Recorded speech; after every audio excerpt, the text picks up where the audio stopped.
Salut tout le monde, j'espère que vous allez bien. Je suis trop contente de vous retrouver aujourd'hui dans une nouvelle vidéo. Et vous savez quoi? Je pense que pour la première fois sur cette chaîne, je ne vais pas faire d'intro qui dure 3 ans. On va rentrer directement dans le vif du sujet, à savoir dans mon point lecture. Je vais vous parler de 3 livres aujourd'hui, dont un qui est jeunesse que j'avais envie de lire depuis très longtemps. Un livre qui est un peu, je pense que c'est de la fantaisie, je suis totalement nulle.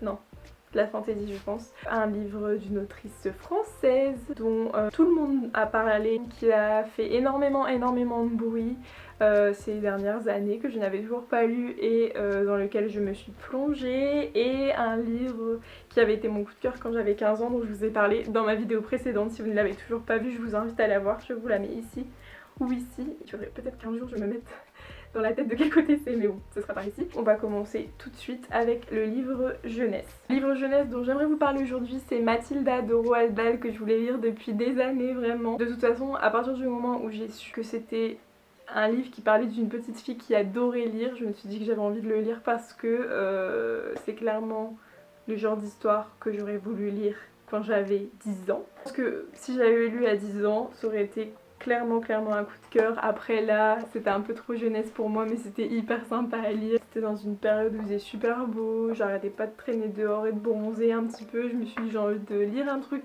vraiment pas prise de tête, du coup j'ai lu Mathilda de Roald Dahl. J'ai aussi regardé l'adaptation cinématographique qui est sur Netflix et qui est trop cool, trop bien adaptée je trouve. Si vous l'avez pas vu, je vous la recommande. Je dirais que le seul truc qui m'a déçue, c'est que j'étais persuadée que c'était un livre qui parlait d'une petite fille qui aimait les livres, et en fait ça occupe que peut-être un quart de, même pas un quart du livre. Après on parle surtout de Mathilda et de ses problèmes à l'école et du fait qu'elle soit surdouée et qu'elle ait un petit pouvoir que les autres n'ont pas. Sinon, vraiment, c'est un livre que je vous recommande si vous l'avez pas lu et que ça vous intéresse de découvrir un peu les classiques pour les enfants. Je pense que clairement, le jour où j'aurai des enfants, si j'en ai un jour, je donnerai cette lecture à mes enfants parce que je trouve que ça glorifie un peu le fait de lire. Et enfin, je sais pas, mais moi au début, dans la première partie où elle faisait que parler de livres, j'avais encore plus envie de lire. Et en plus, elle lit des classiques que je suis censée connaître, étant donné que j'ai fait une licence de littérature anglaise, et elle lit que des classiques de littérature anglaise. Elle adore Dickens et ça m'a fait trop rire parce que Dickens c'est mon auteur classique préféré anglais. Du coup voilà, je me suis sentie très proche de cette petite fille qui est beaucoup trop mature pour son âge. Je pense que dans le livre elle a genre 6 ans et elle lit genre du Dickens, du Hemingway, et c'est assez drôle aussi la façon dont il ridiculise sa famille. Et dès qu'il y avait une scène de toute façon avec son père ou sa mère, j'étais morte de rire parce que c'est pas possible d'être aussi stupide.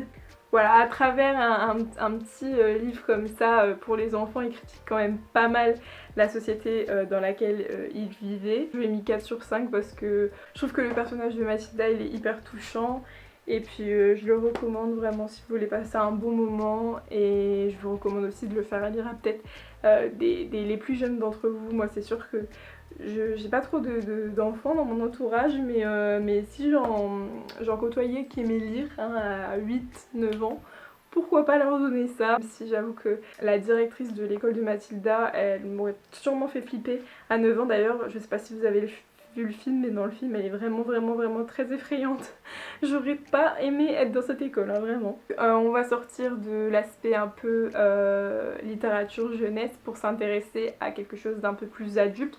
Je sais pas si on peut le classer dans... Je suis trop nulle pour classer les livres, je sais pas si celui-là il est considéré comme un livre adulte ou du young adulte, je sais pas, vu que c'est un livre français, je n'y connais rien, bref. J'ai lu Les fiancés de l'hiver, le premier tome de La passe miroir de Christelle Dabos. Je vais pas vous mentir, je pensais jamais lire ce livre. Et en fait c'est parce que je l'ai vu dans une petite boutique près de chez moi qui vend des livres d'occasion. Je l'ai vu, il était à 6 € je crois, en sachant qu'à la base ce livre il doit coûter dans les 18 vu que c'est un grand format et que les grands formats neufs c'est vraiment pas donné en France. Mais bon, je l'ai vu là et j'avais pas envie de repartir les mains vides, clairement, comme à chaque fois que je vais dans ce truc là. Je ne repars jamais les mains vides, du coup je l'ai pris et je me suis dit que je savais pas quand est-ce que j'allais lire. Avec le confinement j'avais envie de lire quelque chose, j'en avais un petit peu marre de lire de l'anglais. Et je me suis promis que je ne lirais du français que si l'auteur était francophone. Du coup j'ai pioché ce truc là dans ma palle et je me suis plongée sans grand espoir, on va dire. Vraiment j'attendais rien du tout. de ce livre et ça a été vraiment une excellente surprise. J'ai trouvé que l'univers de Christelle Davos est incroyable, vraiment.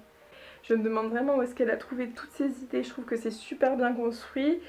Le personnage d'Ophélie est à la fois attachant et des fois un peu agaçant, vous savez, genre le genre de personnage que t'as envie de secouer, de dire fais quelque chose quand même, parce que là, elle est là, elle se laisse un peu trop faire à mon goût, même si vers la fin ça change un petit peu. Truc que j'ai pas compris par contre avec les avis sur ce roman, c'est je pense que dans tous les avis que j'ai vus sur Booktube, je pense que Thorne c'était un des personnages préférés de tous ces avis et j'ai juste pas compris parce que Thorne il m'a fait mais vraiment ni chaud ni froid, aucun effet. Alors je suppose que étant donné que c'est une saga à plusieurs tomes, peut-être qu'il devient un peu plus intéressant dans les tomes suivants, en tout cas j'espère parce que vraiment il m'a laissé de marbre, je l'ai trouvé insupportable. Voilà, j'ai du mal avec les personnages froids, aussi froids que Thorne.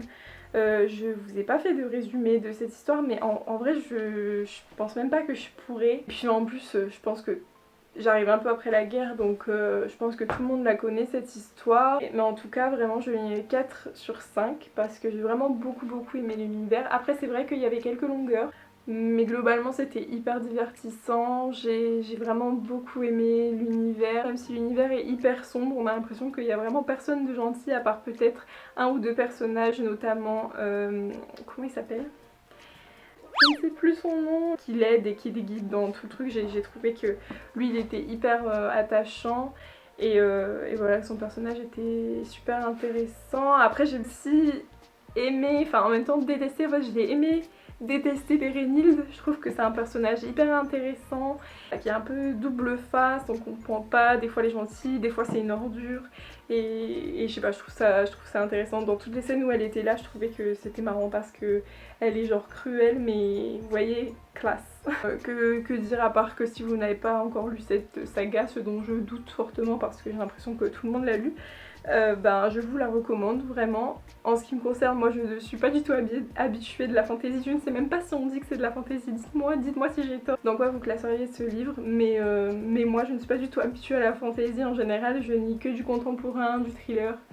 Et du coup c'était hyper nouveau pour moi, j'avais trop peur de me perdre dans cet univers, vous savez, genre tellement j'ai pas l'habitude, j'avais peur que ce soit trop complexe et en fait c'est pas du tout complexe et c'est complexe à la fois en fait, c'est super bien fait. Je pense que je lirai le 2, après je suis pas non plus en mode suspense de ouf et j'ai trop envie de le lire, je vais attendre déjà la fin du confinement peut-être pour me le procurer. Je ne l'achèterai pas à 18 €, ça c'est sûr, je vais attendre que la librairie d'occasion peut-être dans laquelle je vais tout le temps l'est. Je sais pas, je l'achèterai en occasion ailleurs mais je vais pas payer 18 € pour le lire, j'ai pas non plus aimé à ce point là. Et le troisième livre dont je vais vous parler, mais vraiment très brièvement parce que j'ai fait une vidéo entière dessus, je vous la remets là et je vous la mettrai en barre d'infos parce que je suis quasiment sûre que je vais oublier de la mettre là. C'est The Sea of Tranquility de Kaya Millet. Dans ce livre on va suivre Nastia, qui est une jeune fille de 16 ans qui a fait le choix de ne plus parler après que quelque chose d'horrible lui soit arrivé un peu plus d'1 an plus tôt. On découvre au fur et à mesure du livre ce qui lui est arrivé et surtout le thème central c'est son histoire d'amour avec Josh. Josh qui est le book boyfriend par excellence, voilà, mon amour, my love, je l'aime trop. Et voilà, je vais pas vous en parler plus que ça parce que je voudrais que vous alliez voir ma vidéo de moi qui relis ce livre qui avait été mon coup de cœur quand j'avais 15 ans et qui vous donne mon avis de jeune femme de 23 ans que je suis. Donc je vous invite vraiment à aller voir cette vidéo, mais en tout cas sachez que j'ai adoré ce livre encore une fois. Peut-être pas autant que quand j'avais 15 ans, mais c'est quand même un livre que je vous recommande encore aujourd'hui, même si ça fait 8 ans qu'il est sorti et qu'il y a d'autres livres de 2012 qui ont très mal vieilli.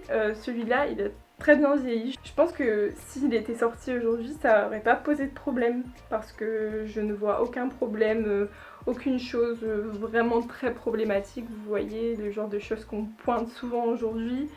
Il n'y a pas de relation toxique, la relation est magnifique, très réaliste je trouve.